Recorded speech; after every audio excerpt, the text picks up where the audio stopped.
Ulama yang saya muliakan, bapak-bapak, ibu-ibu, saudara-saudara hadirin yang berbahagia. Sudah agak lama juga saya tidak datang ke Singapura tercinta ini oleh karena berbagai kesibukan dakwah di Indonesia. Malam ini saya bersyukur dapat hadir atas undangan dari Madrasah Al-Junaid, usaha untuk membangun kembali gedung madrasah yang memang merupakan tempat di mana kita bukan saja menjaga dan memelihara agama kita, tetapi juga mewariskannya kepada anak-anak kita, generasi yang akan datang. Salah satu misi yang dibawa oleh agama Islam yaitu membebaskan masyarakat manusia dari kebodohan. Ayat yang pertama turun saja sudah berkata Iqra, seolah-olah Quran ingin berkata, hai umat Islam, kamu jangan jadi bodoh. Kebodohan menimbulkan kemiskinan, kemiskinan mendekatkan kepada kekufuran. Baca, apa yang harus dibaca? Ayat-ayat Allah. Ayat Allah itu ada berapa macam? Ada dua. Ada ayat yang terucap oleh Allah dan itu kita sebut wahyu. Ada ayat yang tercipta oleh Allah dan itu kita namakan alam, ayat kauniyah. Kedua-dua ayat ini kita harus pandai membacanya. Jauh sebelum UNESCO mempunyai proyek yang mereka namakan Long Life Education, adalah Nabi sudah mencanangkan proyek bahwa menuntut ilmu itu minal mahdi ilal lahdi. Bahkan di dalam sebuah hadis beliau menyatakan, Salahu ummati bil ilmi wal mal.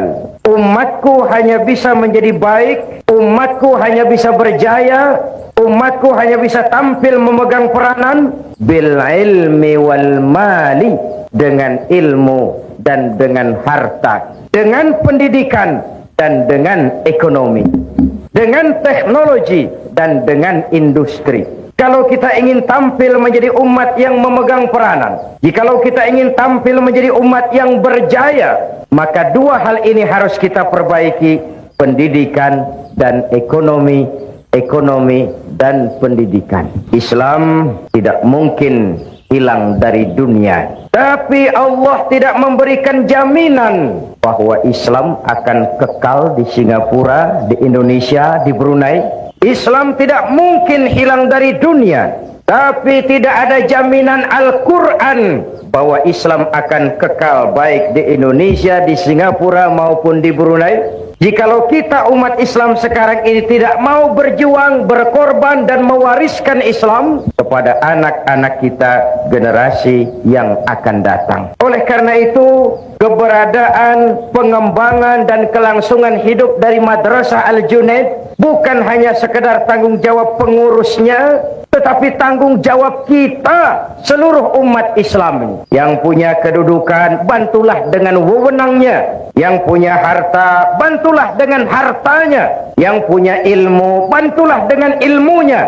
Yang punya tenaga, bantulah dengan tenaganya. Yang bisa doa, bantulah dengan doanya. Yang tidak bisa apa-apa, bantulah dengan diam. Diam saja itu sudah lumayan membantu. Apalagi biaya untuk membangun madrasah ini cukup besar. Tapi tidak ada yang besar jikalau ringan sama kita jinjing dan berat sama kita pikul. Jikalau duduk kita sama rendah, berdiri pun kita sama tegak. Tidak ada yang tidak bisa kita lakukan. Malam ini saya di sini Singapura ini, saya tidak merasa sebagai tamu di sini. Saya merasa saya hanya seorang keluarga yang datang dan bicara di tengah-tengah keluarganya. Apa yang mengikat kita? Akidah. Saya adalah saudara, saudara adalah saya. Menghina saudara sama dengan menghina saya. Menyakiti saudara sama dengan menyakiti saya. Karena saya adalah saudara, saudara adalah saya. Di hatiku ada kamu. Kebersamaan itu makin, bahkan pada waktu saya di Brooklyn di New York, saya kumpul dengan black Muslim, negro Muslim. Di sana pun saya tidak merasa sebagai tamu, Saya merasa saya hanya seorang keluarga yang datang dan berbicara di tengah-tengah keluarganya. Kita sudah menderma, berinfak. Saya ingatkan, sedekah atau infak itu yang penting ikhlasnya. Soal besarnya itu nomor satu. Sedekah itu daripada kecil tidak ikhlas, lebih baik besar tapi ikhlas. Dan menderma bagi pembangunan madrasah, bagi pembangunan masjid, sama dengan menitip. Seolah-olah bapak ibu berkata, tuan pengurusi madrasah, saya titip 1.000 ringgit untuk kepentingan saya di alam barzah dan di akhirat nanti. Silahkan uangnya dibelikan bahan bangunan untuk membangun madrasah. Saya hanya sekadar titip. Itu yang akan jadi milik kita sebenarnya. Tidak akan hilang, nilainya berlipat ganda dan tidak boleh diakui orang lain. Yang kita belanjakan di jalan Allah. Dahulu orang berkata, buat apa cari uang banyak-banyak, kan tidak dibawa mati. Malam ini saya ingin berkata, kalau boleh carilah uang yang banyak dan bawa mati. Apa boleh uang dibawa mati? Why not? Uang yang kita belanjakan untuk madrasah, masjid, rumah sakit Islam, itu uang yang akan kita bawa mati. Ini kan semua, saya sedang berhadapan dengan calon-calon jenazah ini. It is true, my dear. Calon menteri belum tentu jadi menteri. Calon pejabat tinggi belum tentu jadi pejabat tinggi. Calon jenazah mati. Hidup ini hanya sekadar menunggu giliran. Wa tilkal ayyamu nudawiluha bainan nas. Hari itu kami putar di antara manusia. Tapi itu malam ini dalam rangka memperkuat usaha paspor Madrasah Al-Junaid, saya ingin menyampaikan sebuah hadis di mana Rasulullah sallallahu alaihi wasallam bersabda, arba'un min sa'adatil mar'i. Orang akan bahagia kalau dia mempunyai 4 perkara. Siapapun saja jikalau mempunyai 4 perkara ini, ia boleh mendapat bahagia. Pertama, orang bahagia itu darun wasi', punya rumah biar bagus asal besar. Rumah bagus, besar, kereta cantik, uang banyak, apa ya, badan sehat. Ya itu sih maunya tiap orang, tapi kemampuan toh tidak sama. Betul, bapak-bapak dan ibu-ibu, rumah kita sebenarnya adalah hati ini. Kalau luaslah hati, walaupun rumah kecil, besar rasanya. Kalau sempitlah hati, walaupun rumah besar, kecil jadinya. Hati itu rumah kita. My heart is my home. Agar hati menjadi luas, Allah memberikan tuntunan. Ala bizikrillahi tatmainnul qulub. Dengan banyak zikir kepada Allah, ingat dengannya, melaksanakan perintahnya, meninggalkan yang dilarangnya, hati tenang, jiwa lapang, batin tentram, dan itulah tangga utama untuk mencapai bahagia. Apalah artinya rumah bertingkat, uang banyak berlipat-lipat, istri pun tak kurang cantik memikat, kadang jumlah pun 4, tapi tiap hari kiamat. Tak ada ketenangan, tak ada ketenteraman. Ala bizikrillahi tatmainnul qulub. Dengan banyak zikir kepada Allah, melaksanakan perintahnya, meninggalkan yang dilarangnya, ketenangan tercapai, kebahagiaan terwujud. Islam ini agama yang mengajarkan keseimbangan. Bekerjalah kamu sebagaimana harusnya kamu bekerja. Berusahalah kamu sebagaimana harusnya kamu berusaha. Tapi di sebalik itu jangan lupa minta tolong kepada Allah. Karena apa? Kau hanya wajib berusaha. Kau hanya wajib berikhtiar, tapi tidak wajib untuk berhasil hasil hak Allah. Apakah Nabi Nuh tidak ingin Kan'an putranya beriman? Ingin sekali. Apakah Nabi Ibrahim tidak ingin orang tuanya yang bernama Azar beriman saja? Ingin sekali. Atau apakah Nabi Muhammad tidak ingin paman beliau Abu Jahal dan Abu Lahab beriman saja? Luar biasa inginnya. Kalau sejarah menjelaskan kemudian Kan'an putra Nabi Nuh kafir, Azar bapak Ibrahim adalah produsen berhala, dan Abu Jahal, Abu Lahab habis-habisan menentang Nabi, itu indikasi manusia wajib berusaha. Kepastian adalah hak Allah subhanahu wa ta'ala. Islam bukan agama orang pemalas yang selesai sholat lalu berpangku tangan menunggu keajaiban, menghitung bintang di langit sambil mengumpulkan jikalau andai kata umpama misalnya Tidak. Tapi Islam juga bukan agama orang sombong yang setelah berusaha lalu tidak memerlukan Allah. Islam mengajarkan keseimbangan. Semakin dekat kita dengan Allah, semakin tercapai ketenangan batin. Semakin terbentuk ketenangan batin, semakin mudah meraih bahagia. Satu. Yang kedua, orang bahagia itu kata Nabi, markabun syariah, punya kendaraan yang cepat. Kendaraan itu apa? Alat transportasi. Tujuannya apa? Memudahkan komunikasi. Maksudnya apa? Orang bahagia itu pergaulannya luas, tidak picik seperti katak di bawah tempurung. Masyarakat muslim, masyarakat yang satu. Kemarin kita Muharram memperingati hijrah. Unzur kaifa akhar rasulu bainal muhajirin wal ansar. Orang Mekah yang pindah ke Madinah disebut muhajirin. Orang Madinah yang menyambut orang Mekah dinamakan Ansor. Bagaimana sikap orang Madinah menyambut kedatangan orang Mekah? Apa dengan bertolak pinggang membusungkan dada? Hei, orang Mekah, kamu di sini pendatang ya? Tidak. Membaur, melebur menjadi ummatan wahidah yang diikat dengan tali-tali akidah. Hidup jadi nikmat karena banyak orang di sekitar kita.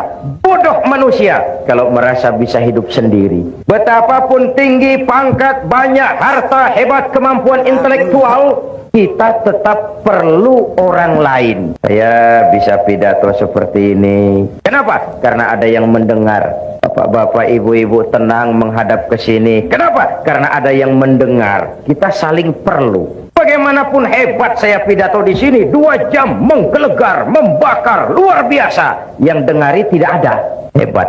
Jangankan kerja yang berat, senyum saja. Senyum itu kan ringan toh. Untuk senyum yang mudah itu pun kita perlu bantuan orang lain. Sebab kalau sudah mulai bisa senyum sendiri, harap hati-hati. Tidak usahlah kerja yang berat, senyum yang mudah itu pun kita perlu bantuan orang lain. Itulah sebabnya jikalau kita rukun, kompak, bersatu, tidak ada yang tidak bisa kita selesaikan. Akan bagaimana Islam bergantung anak-anak kita.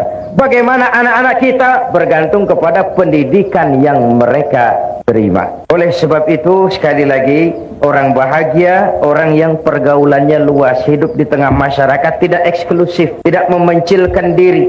Sehingga Nabi memberikan peringatan keras, isnani la yanzurullahu ilaihi ma yaumal qiyamah qati'ur rahim wa jarsu. 2 golongan manusia di akhirat nanti tidak akan dipandang oleh Allah, didiamkan saja. Pertama, qati'ur rahim, orang yang suka memutuskan silaturahmi. Dan yang kedua, jarusui, tetangga yang jahat dengan tetangganya. Tidak akan ada kemenangan tanpa kekuatan, tidak akan ada kekuatan tanpa persatuan, dan tidak mungkin terbentuk persatuan tanpa silaturahmi. 2. Yang ketiga, orang bahagia itu menurut Nabi misbahun mudhi, punya lampu yang terang. Lampu yang terang itu merkuri ini?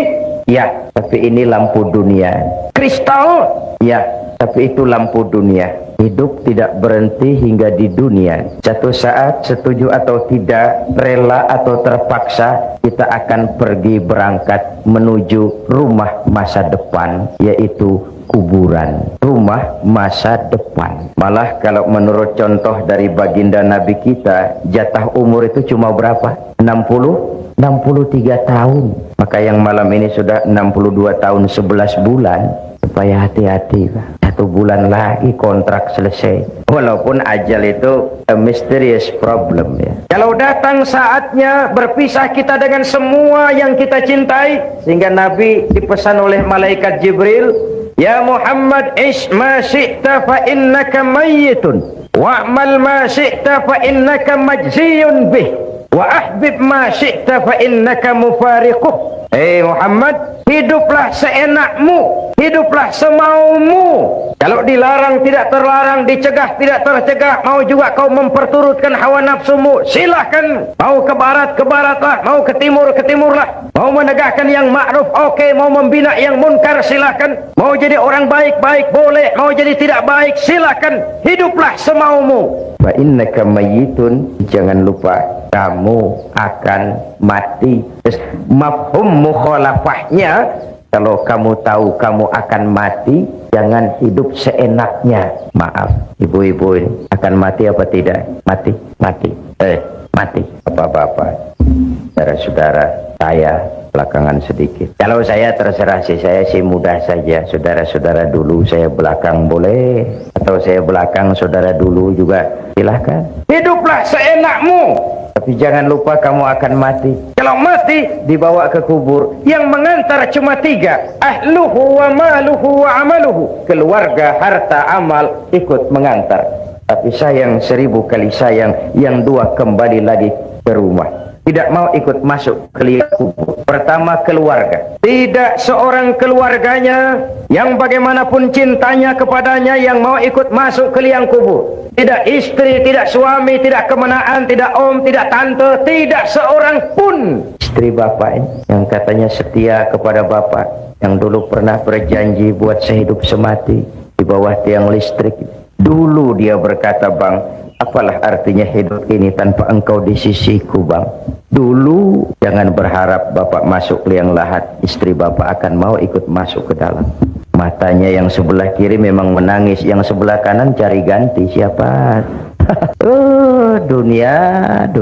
Harta, jangankan kereta pun cuma parkir di pelataran mau kubur. The best friend, teman terbaik yang ikut masuk menemani kita, amal. Misbahun mudhi, lampu yang terang, ay amalun soleh. Amal yang kita kerjakan di dunia ini, itu yang akan jadi lampu penerang di alam barzah. Merkuri ini tidak mampu menerangi gelapnya alam kubur. Kristal ini tidak mampu menerangi gelapnya alam barzah. Sedangkan di sana ada kehidupan dan kita perlu penerang. Apa penerangnya? Amalun soleh. Bapak bantu Madrasah Al-Junaid. Ayo, 1000 ringgit. 1000 ringgit terang. Merkuri. Saya 500 ringgit. Kecil sedikit. Saya 1 ringgit. Lilin. Bukankah Nabi menjamin mana kosamalun min sodakatin bal yazdad sampai 3 kali. Harta tidak akan berkurang karena disedekahkan, bahkan akan bertambah dan bertambah. Jadi kalau ingin melipat gandakan jumlah uang, belanjakan di jalan Allah. At-Taubah ayat 111 memberikan jawaban. Innallaha ashtara minal mu'minina anfusahum wa amwalahum bi anna lahumul jannah. Allah telah membeli dari orang-orang mukmin kita ini, diri mereka, harta mereka, bagi mereka adalah surga. Ayat ini transaksi. Pembeli Allah, penjual kita, dagangannya amwal dan anfus, harganya surga. Harganya surga. Ibu bapak, saudara-saudara hadirin yang saya hormati, jadi orang bahagia itu amalnya banyak. Jasadnya boleh hancur terkubur tanah, namanya akan hidup 1000 tahun yang akan datang. Kalau gajah mati, dia masih tinggalkan gading. Kalau harimau mati, dia masih meninggalkan belang. Kalau ibu mati, meninggalkan apa? Utang. Innamal mar'u ahadisun ba'dahu fakun hadisan hasanan liman wa'a. Setelah manusia mati, dia akan jadi cerita bagi orang yang masih hidup. Jadilah cerita yang baik bagi orang yang kau tinggalkan. Mau baik atau tidak, bergantung apa yang kita kerjakan sekarang ini. Jadi hidup adalah kesempatan untuk beramal. Lampu yang terang, amal saleh yang kita kerjakan dalam kehidupan kita. Kalau ibu akan ke Jakarta, bapak akan ke Jakarta, tentu bawa uang. Pergi lagi ke Mekah, lebih banyak lagi bawa uang. Pergi lagi ke London, lebih jauh, banyak lagi bawa uang. Makin jauh perjalanan, makin banyak bekal yang harus kita bawa. Kalau kita mau ke Jakarta tidak bawa uang berangkat, itu bukan berani, nekat. Sampai ke Jakarta belum tentu, sengsara di jalan sudah pasti. Kenapa? Tidak ada bekal berani berangkat. Begitulah orang Islam. Belum sempat sholat, mati, nekat. Kok berani mati, belum sempat sholat. Belum beramal banyak, sudah datang ajal. Kasihan. Perjalanan demikian jauh, bekal tidak ada. Na'udzubillah summa na'udzubillah. Jadi yang ketiga orang bahagia itu amalun saleh, punya lampu yang terang, punya amal yang banyak. Yang keempat kata Nabi, orang bahagia itu zaujatun salihah, punya istri biar cantik, asal taat, tidak apa-apa. Istri itu Pak sudah cantik, taat. Istri seperti itu kalau belum mati jangan dikubur. Sudah cantik, taat. Apa artinya? Rumah tangga sakinah. Tidak ada sukses yang tidak berangkat dari rumah tangga. Career, profesi, tidak ada keberhasilan yang tidak ditunjang dari kehidupan berumah tangga. Demikian pentingnya sehingga Al-Quran dengan bahasa yang indah menyatakan, Hunna libasul lakum wa antum libasul lahunna. Baiklah ya, saya kembali kepada soal kita tadi. Misi Islam membebaskan manusia dari kebodohan. Mari kita lihat. Sebenarnya pada saat Quran berkata, tutuplah auratmu, sebenarnya Quran ingin berkata, hai umat Islam, kau harus punya pabrik tekstil. Kalau Islam mengajarkan kebersihan adalah bagian daripada iman, sebenarnya Islam ingin berkata, hai umat Islam, kuasai teknologi canggih, temukan mesin pembersih, dirikan pabrik deterjen. Selama ini konsep agama belum menimbulkan bias budaya. Sebagaimana ibadah pun kita sering terjebak kepada rutinitas. Kita sholat, puasa, selain Ramadan ditambah Senin Kemis, haji kalau mampu mondar-mandir ke Mekah. Tapi sejauh mana asar pengaruhnya dalam membentuk kepribadian, kita tidak pernah mengadakan penilaian. Jangan heran kalau ada orang sholatnya rajin, maksiatnya tekun. Ini di Jakarta.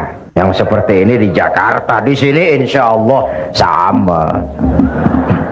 Puasanya rajin, Ramadan puasa, Senin Kamis puasa, tapi kepedulian sosial, kepekaan sosial tidak tumbuh walaupun dia sudah merasakan bagaimana tidak enaknya lapar dan haus.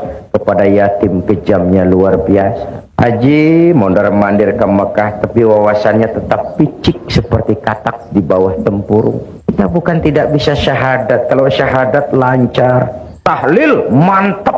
La ilaha illallah, la ilaha illallah, la ilaha illallah. Tapi just decoration only. Kalimat itu sering kering, tanpa ruh, tanpa jiwa, tanpa semangat. Padahal di situ ikrar monoloyalitas. Bukan sekadar ucapan formal pada saat orang masuk Islam. Ikrar. Asyhadu an la ilaha illallah. Saya bersaksi tidak ada Tuhan selain Allah. Jikalau saya yakin tidak ada Tuhan selain Allah, artinya saya tidak akan menyembah kecuali hanya kepada Allah. Orang yang benar syahadatnya, cantik rukuknya, beres sujudnya, hebat ibadahnya. Ini syahadat. Saya bersyukur saudara-saudara saya muslimin di Singapura ini ibadahnya cantik, beres. Surau masjid-masjid di Singapura ini saya tahu selalu penuh dengan sholat berjamaah, terutama subuh. Saya tahu, saya subuh sering lewat sini. Kalau sudah subuh di sini masjid penuh sampai keluar, nggak ada yang masuk, keluar. Syahadat membentuk kepribadian. Kalau saya yakin tidak ada Tuhan selain Allah, saya tidak akan minta tolong kecuali hanya kepada Allah. Saya tidak akan menggantungkan hidup kecuali hanya kepada Allah. Saya tidak akan minta rizki kecuali hanya kepada Allah. Saya tidak akan pernah takut kecuali hanya kepada Allah. Meresap ke dalam jiwa, membentuk kepribadian, menjadi warna dari seluruh kegiatan hidup manusia. Disitulah nilai iman yang tertinggi, merasakan kehadiran Allah dekat dalam hidup. Kemanapun saya pergi, dimanapun saya berada, kalau saya sendiri, yang kedua Allah. Kalau saya berdua, yang ketiga Allah. Kalau saya bertiga, yang keempat Allah. An ta'budallaha ka'annaka tarah. Itu sumber daya kontrol yang paling efektif, merasakan kehadiran Allah dekat dalam hidupnya. Ibu-ibu, bapak-bapak, dan saudara-saudara yang saya hormati, mari kita lihat. Tadi tajuk awalnya, umatku hanya bisa baik dengan ilmu dan harta, dengan pendidikan dan ekonomi. Kita hidup karena harapan.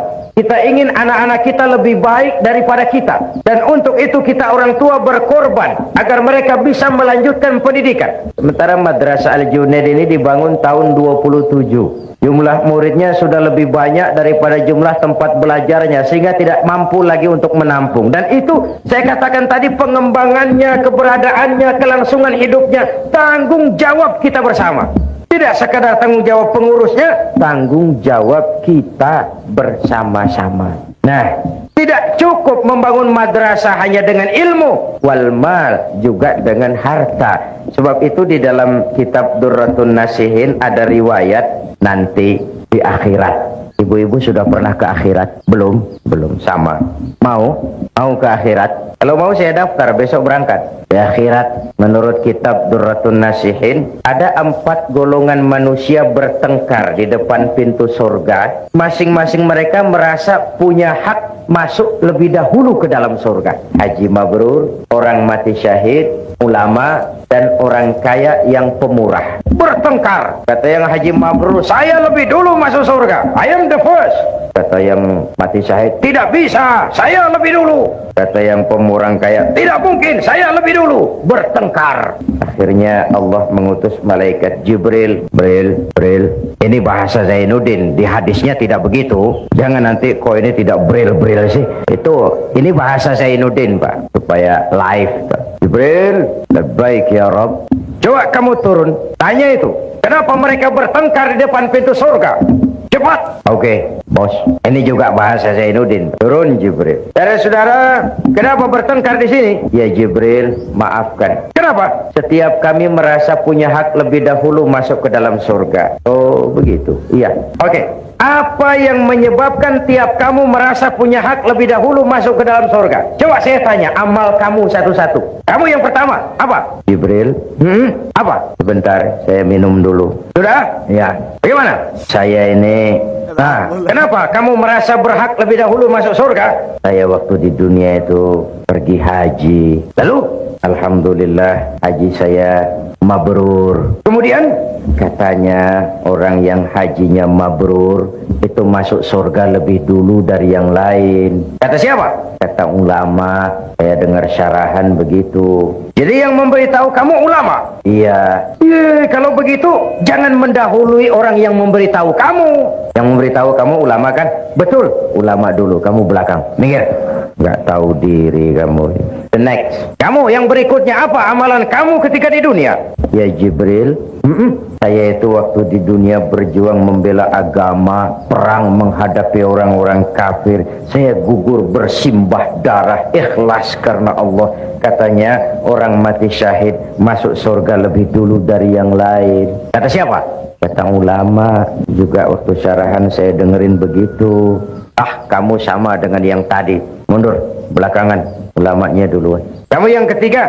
Jibril, saya waktu di dunia diberikan amanah berupa harta. Lalu harta itu saya belanjakan di jalan Allah. Katanya orang kaya pemurah masuk surga lebih dulu dari yang lain. Kata siapa? Kata ulama.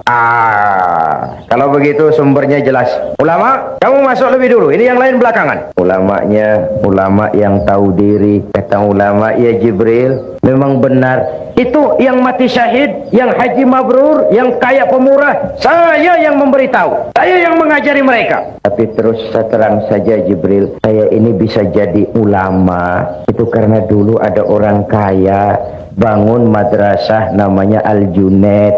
Saya belajar di situ sampai saya jadi ulama. Itu karena orang kaya bangun madrasah. Kalau tidak, sulit saya jadi ulama.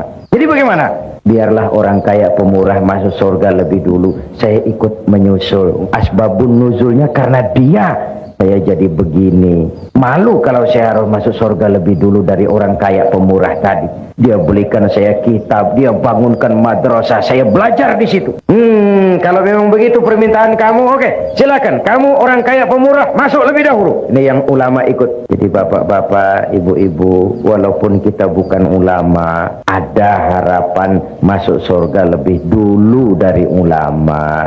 Kalau madrasah Al-Junaid dibantu. Sudah jadi ulama tidak, bakhil, pakai apa ke surganya? Nah, di dalam sebuah hadis qudsi Nabi menyatakan, Allah Subhanahu wa taala berfirman, "Uhibbu ahlas sakha wa hubbi lil faqiris syaqi ashad." Aku cinta orang pemurah, orang yang suka berderma, tapi aku lebih cinta orang miskin yang pemurah. Orang kaya pemurah, Allah cinta. Orang miskin pemurah, Allah lebih cinta. Kenapa? Kondisi.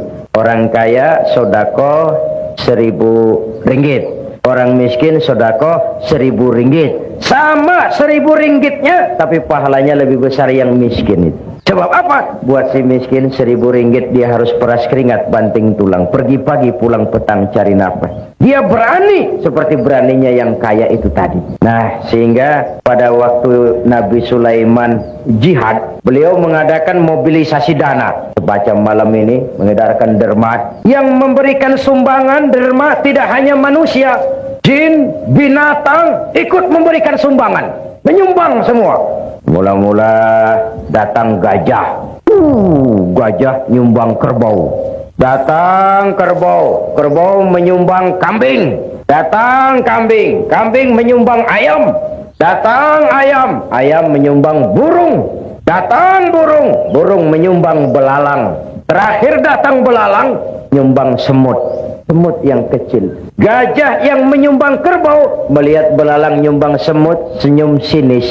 Hei belalang, semut terlalu kecil. Untuk apa Sulaiman kau berikan semut? Lihat aku nyumbang kerbau, kata gajah. Nabi Sulaiman senyum lalu beliau bersabda, al-hadiyatu biqadril muhdi. Pemberian itu sesuai dengan kemampuan yang memberi. Kalau kamu gajah menyumbang kerbau, pantas kamu besar, sumbangannya besar. Kalau kamu belalang menyumbang semut, wajar kamu kecil, sumbangannya kecil. Jadi kau jah, walaupun nyumbang kerbau jangan sombong jah. Kamu besar, sumbangannya besar.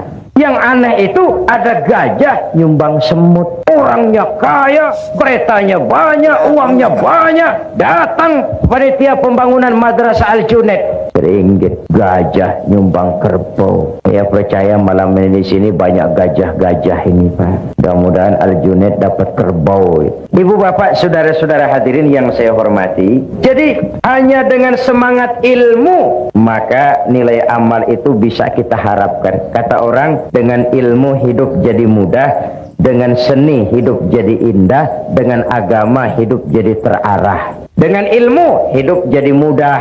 Bapak-bapak yang duduk di sebelah sana tentu tidak jelas melihat ke sini, bisa melihat ke layar. Kemudahan ini karena ilmu. Dahulu kalau ada syarahan ya paling 2-3 ribu orang yang dengar. Sekarang dengan audio visual bisa ratusan ribu bahkan jutaan manusia mendengar pengajian, mengikuti syarahan. Dahulu tahun 50-an orang pergi haji itu 6 bulan zaman unta. Sekarang 1 minggu pun bisa kalau haji yang pas bandrol itu, pas-pasan. Bahkan menurut pabrik Puing tahun 2030 dari sini ke Jeddah itu sudah bisa ditempuh dalam 1 jam 35 menit. Sehingga untuk umroh bisa 1 hari pulang pergi. Kenapa? Kemudahan itu karena ilmu. Manusia tidak punya sayap, tapi dengan ilmunya dia bisa terbang lebih tinggi dari burung. Manusia tidak bernapas dengan insang seperti ikan, tapi dengan ilmunya dia bisa menyelam lebih dalam daripada ikan. Kemudahan-kemudahan ini muncul karena kemajuan ilmu. Nah, bidang yang dikelola oleh Al-Junaid adalah mewariskan ilmu-ilmu agama kepada anak-anak kita. Yang kita semua tahu, agama itu bukan sekedar pelengkap tapi pedoman di dalam kehidupan kita semua. Dengan ilmu hidup jadi mudah, dengan seni hidup jadi indah. Dengan seni hidup jadi indah. Saya di Indonesia belakangan ini sedang menggalakkan pagelaran nada dan dakwah untuk mengantisipasi kecenderungan remaja kepada musik. Jadi dakwah syarahan ini bergandeng dengan musik yang bernafaskan agama. Kadang-kadang dengan soneta grupnya Roma Irama, kadang-kadang dengan Bimbo, kadang-kadang dengan Nasyidah Ria Semarang. Ibu-ibu, bapak-bapak, saudara-saudara hadirin yang saya hormati, memang dia alatul malahi, tapi kalau tidak membuat orang jadi lalai, menimbulkan semangat, itu juga merupakan bagian. Innallaha jamilun yuhibbul jamal. Allah itu indah dan menyukai keindahan. Allah itu indah dan menyukai keindahan. Seni bukan untuk seni, tapi seni untuk menunjang keimanan kita kepada Allah Subhanahu wa ta'ala. Seorang seniman yang mempunyai rasa keimanan, kalau dia berdiri di tepi pantai, dia berkata, alangkah indahnya lautan, luas terhampar biru membentang, sementara ombak menghempas diri ke tepian pantai. Kalau laut saja begini hebat, apalagi yang pencipta laut. Allahu Akbar. Dia tidak jadi pemuja laut, dia jadi pemuja sang pencipta laut. Seni yang didasari dengan semangat keimanan. Dengan seni hidup jadi indah. Dengan agama hidup jadi terarah. Tanpa agama, ilmu dan seni sering bikin malapetaka bagi manusia.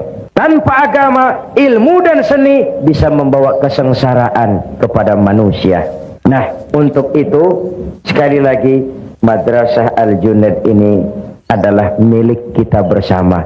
Tanggung jawab kita bersama. Umatku hanya bisa jadi baik dengan ilmu dan harta. Kalau ilmu konteks kaitannya adalah keimanan, maka harta adalah kebersamaan. Yang saya katakan tadi, ringan harus sama kita jinjing, berat harus sama kita pikul. Kalau kita mau rukun, kompak, bersatu, tidak ada yang tidak bisa kita kerjakan. Tapi kalau berpecah belah, apa yang bisa kita lakukan? Alaika bil jamaah, fa innama ya'kulu dhi'bu minal ghanamil qasiyah. Hendaklah kamu selalu berjamaah, rukun, kompak dan bersatu. Sebab serigala hanya akan memakan kambing-kambing yang berpisah dari rombongannya. Serigala hanya akan memakan kambing-kambing yang berpisah dari rombongannya. Carilah dunia, carilah uang, carilah kedudukan, tapi jangan tujuan. Itu sekadar alat untuk menunjang ibadah kita kepada Allah Subhanahu wa ta'ala. Ibu-ibu, bapak-bapak, saudara-saudara, belum lama ketika saya di Jawa Timur mengadakan tabligh akbar bersama misi kesenian Islam Xinjiang dari Cina, ke tempat saya menginap datang seorang tamu istimewa, Mr. Spalding, konsuler dari kedutaan Amerika di Jakarta. Dia tanya saya, bagaimana pendapat Pak Zainuddin tentang sikap Amerika terhadap Islam dan bagaimana pengalaman Bapak berdakwah di Amerika. Saya katakan begini, Om Spalding, Amerika selama ini melihat Islam bukan dari konsepnya, tapi dari tingkah laku orang-orangnya yang kebetulan tidak sesuai dengan ajaran Islam. Kalau Tuhan mau jujur, Tuhan lihat Islam dari konsepnya, Tuhan tidak akan punya kesan bahwa Islam is teroris, Islam is ekstremis. Tidak. Dia tanya, kenapa kerukunan antar umat beragama di Indonesia terjalin dengan baik? Ya, karena kami umat Islam mayoritas. Tuhan boleh lihat dimanapun saja di dunia ini, kalau umat Islam mayoritas, orang luar bisa hidup dengan tenang, aman, damai, dilindungi undang-undang dan tidak pernah diganggu. Kesan mereka selama ini, we are extremists, we are terrorists. Nah, kita umat Islam punya kewajiban moral karena kita adalah iklan daripada agama kita sendiri. Kita tidak perlu Islam baru, kita hanya perlu cara baru mengemas Islam. Kita hanya perlu cara baru memahami Islam, bukan Islam yang baru, tapi cara mengemas Islam. Itu yang kita perlukan. Ibu-ibu, bapak-bapak, saudara-saudara hadirin yang saya hormati, itulah sebabnya Nabi mengajarkan basyiru wala tunaffiru, yassiru wala tu'assiru. Gembirakan orang, jangan ditakut-takuti. Mudahkan persoalan orang, jangan dibikin sulit. Ini prinsip dakwah yang beliau kerjakan. Dakwah menyentuh, bukan menyinggung. Dakwah mengajak, bukan mengejek. Dakwah dengan argumen, bukan dengan sentimen. Dakwah itu zaklik, tidak personlik. Tujuannya mengajak dan bukan mengejek. Oleh sebab itu, maka yang kedua yang menjadi tuntutan jikalau kita bicara harta adalah kebersamaan. Kebersamaan dalam arti kekompakan, kesatuan, persatuan, dan kerukunan. Kalau ringan sama kita jinjing, berat sama kita pikul, selesai. Pesantren-pesantren besar yang ada di Indonesia, mulai dari Jawa Timur, Tebuireng, Tambak Beras, Lirboyo di Kediri, terus Gontor di Ponorogo, Assalam di Solo, Al-Ibris di Rembang, Al-Munawwir di Yogyakarta, sampai pesantren-pesantren di Jawa Barat. Itu tidak muncul besar sekaligus hanya dengan sim salabim abracadabra, tapi dimulai step by step, sedikit demi sedikit, karena need, satu keperluan, hajat umat. Dan itu merupakan tanggung jawab kita bersama. Ibu-ibu dan bapak-bapak, saudara-saudara hadirin yang saya hormati, kita masih ingat tentu tentang, ya, kalau kemarin Barcelona kita ingat Spanyol, Olimpiade. Kalau ingat Spanyol, kita ingat sebuah nostalgia. Apa yang dikatakan Nabi, la yabqa minal Islam illa ismun, wala minal Quran illa rasmun. Spanyol lah tempatnya. Satu contoh kejadian. Orang Spanyol, Islam tinggal kisah masa lalu. The last day of the world. Mereka kalau cerita kepada anak-anaknya, nah di sini dulu ada agama namanya Islam. Bila tuh mak? Dulu.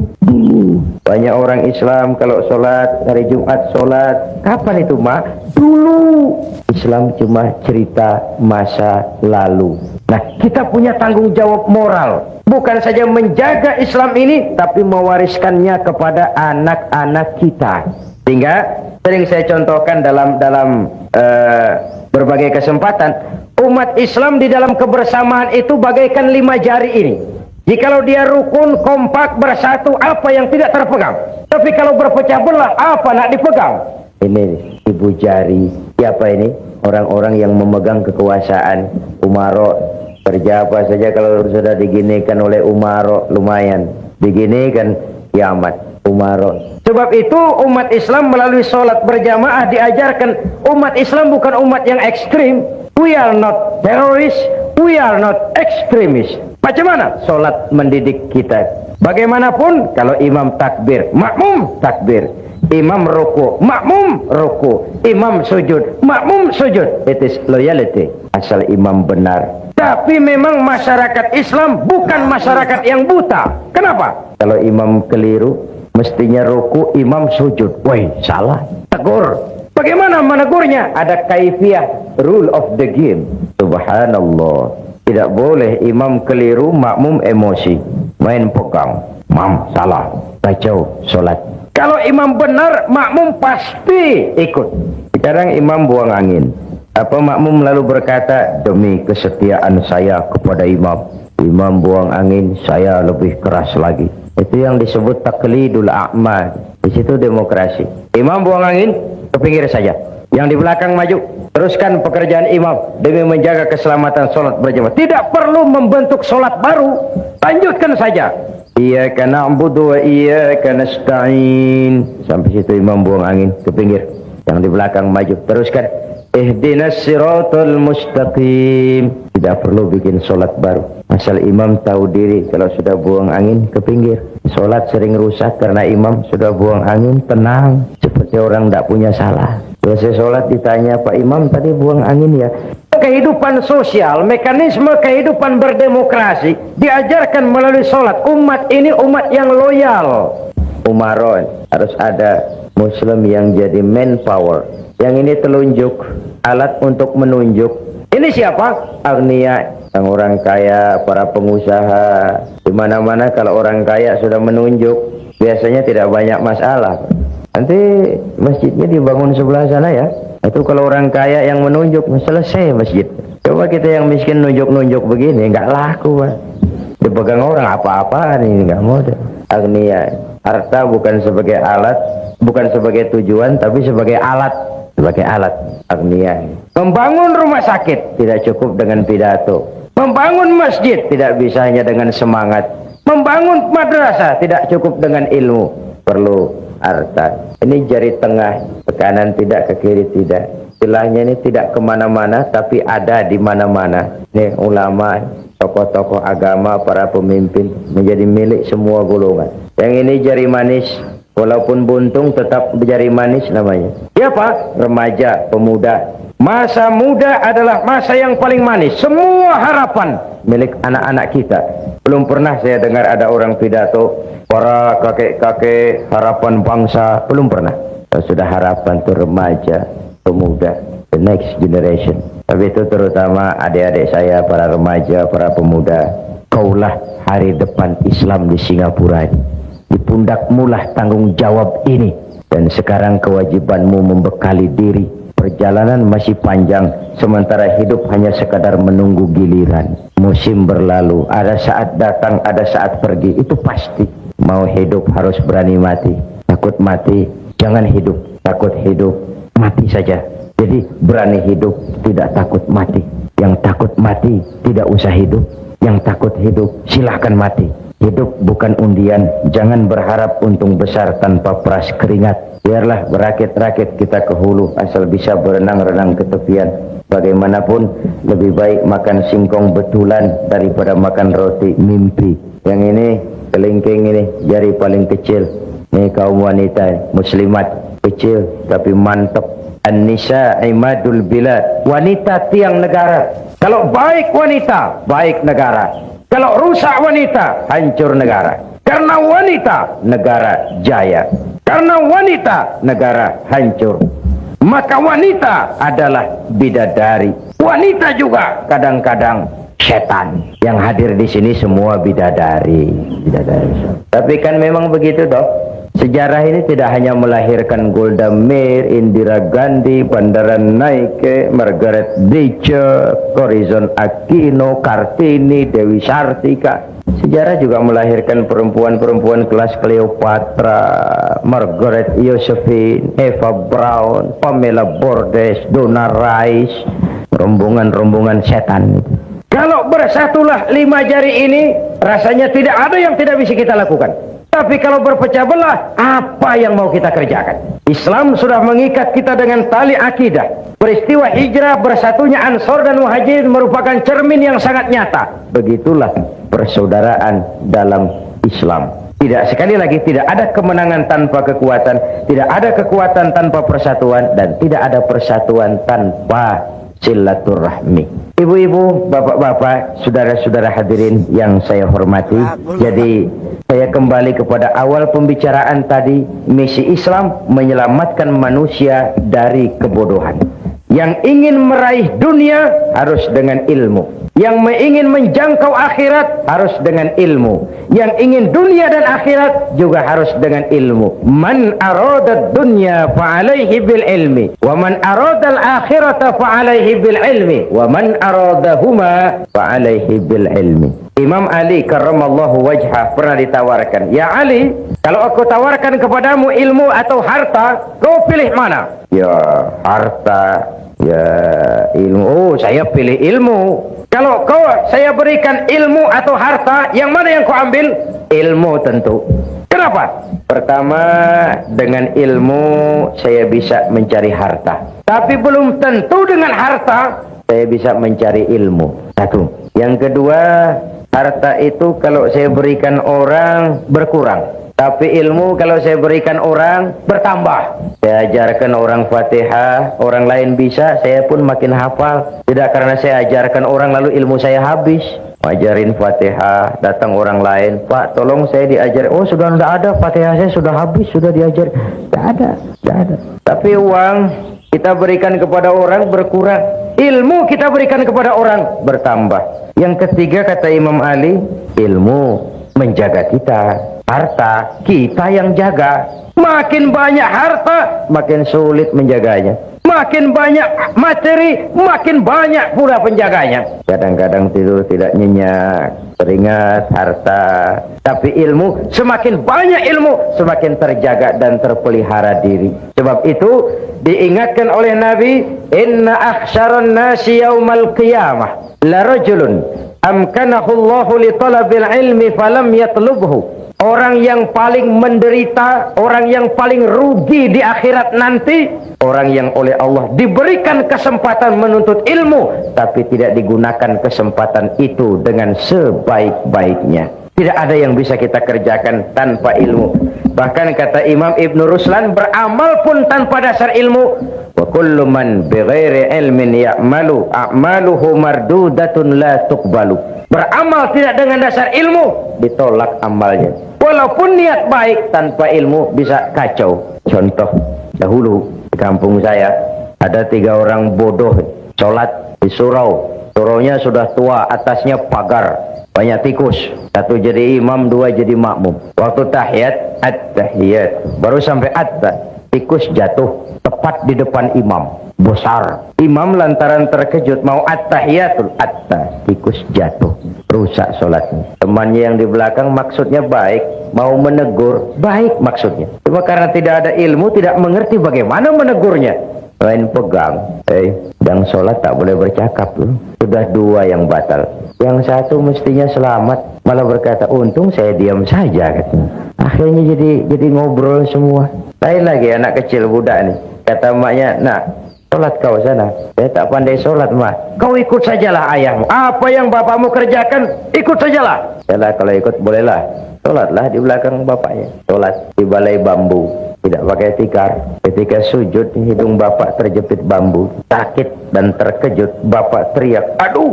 Anak di belakang ingat pesan maknya, oh ikuti saja bapak. Anak malah pakai irama pula, aduh. Sudah pun anak mengadu, bapaknya menoleh ke belakang. Kata bapaknya, kau terjepit juga ya?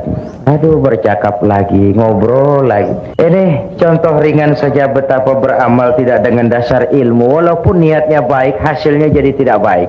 Umat Islam hanya akan berjaya, bisa berjaya dengan kekuatan ilmu dan kekuatan ekonomi. Dari sini kita berangkat untuk mengejar ketinggalan-ketinggalan kita. Dasar semangat landasannya tidak lain adalah iman dan ukhuwah, keyakinan dan kebersamaan. Karena iman kita hidup, untuk iman kita berjuang, dalam iman kita ingin kembali menghadap Allah.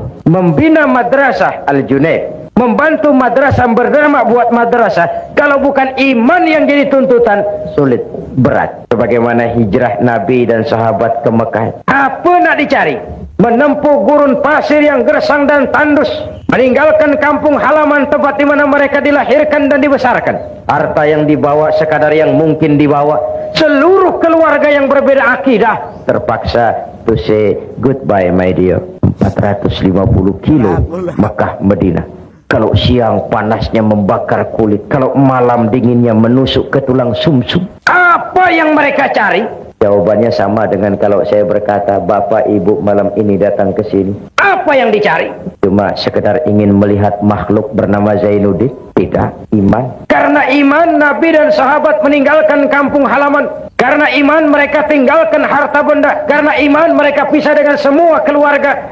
Kalau iman sudah bicara, yang jauh terasa dekat, yang lemah jadi kuat, yang takut jadi berani. Kalau iman sudah bicara, sengatan terik matahari laksana sinar bulan purnama. Kalau iman sudah bicara, penjara bisa lebih indah dari istana. Bahkan tali gantungan laksana lambayan tangan bidadari. Itu yang dirasakan Abdul Qadir Audah. Itu yang dirasakan Hasan Al-Banna. Itu yang dirasakan Sayyid Qutb pada saat naik tiang gantungan.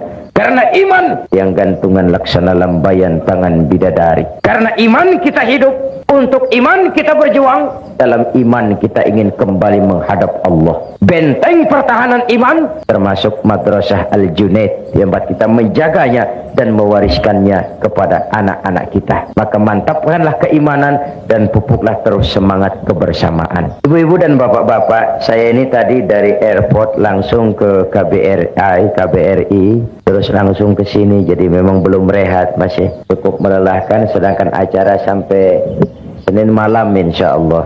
Karena itu, ini sajalah dahulu jumpa kita malam ini.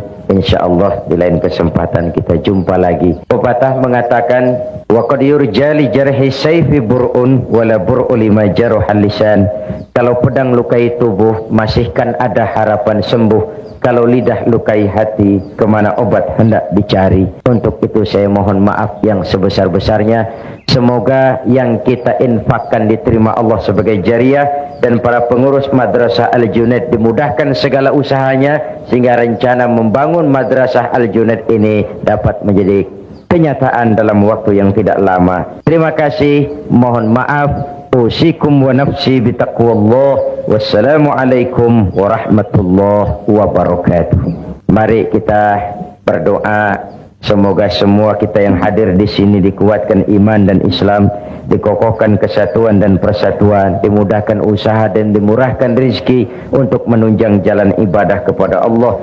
Ala hadhihi niyyah wa kulli niyyatin salihah wa ila hadratin nabi. Al-Fatihah. Bismillahirrahmanirrahim. Siratal ladzina an'amta 'alaihim. Bismillahirrahmanirrahim. Alhamdulillahi rabbil alamin. Allahumma salli wa sallim ala sayyidina Muhammad wa ala alihi wa sahbihi ajma'in.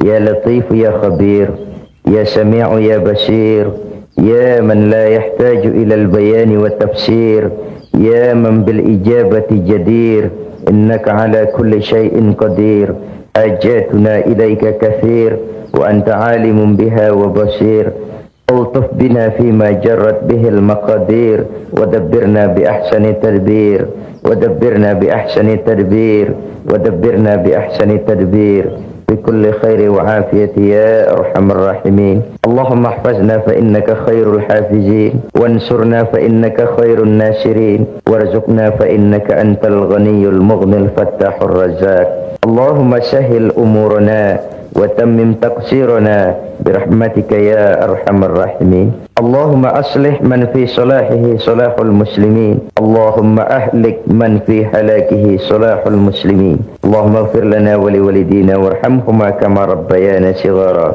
ربنا آتنا في الدنيا حسنة وفي الآخرة حسنة وقنا عذاب النار. صلى الله على سيدنا محمد وعلى آله وصحبه أجمعين. سبحان ربك رب العزة عما يصفون، سلام على المرسلين والحمد لله رب العالمين. الفاتحة. يا أرحم الراحمين ارحمنا، يا أرحم الراحمين ارحمنا، يا أرحم الراحمين ارحمنا. دعواهم بها اللهم وتحيتهم فيها سلام. آخر دعواهم أن الحمد لله رب العالمين. تقبل الله منكم. السلام عليكم ورحمة الله وبركاته.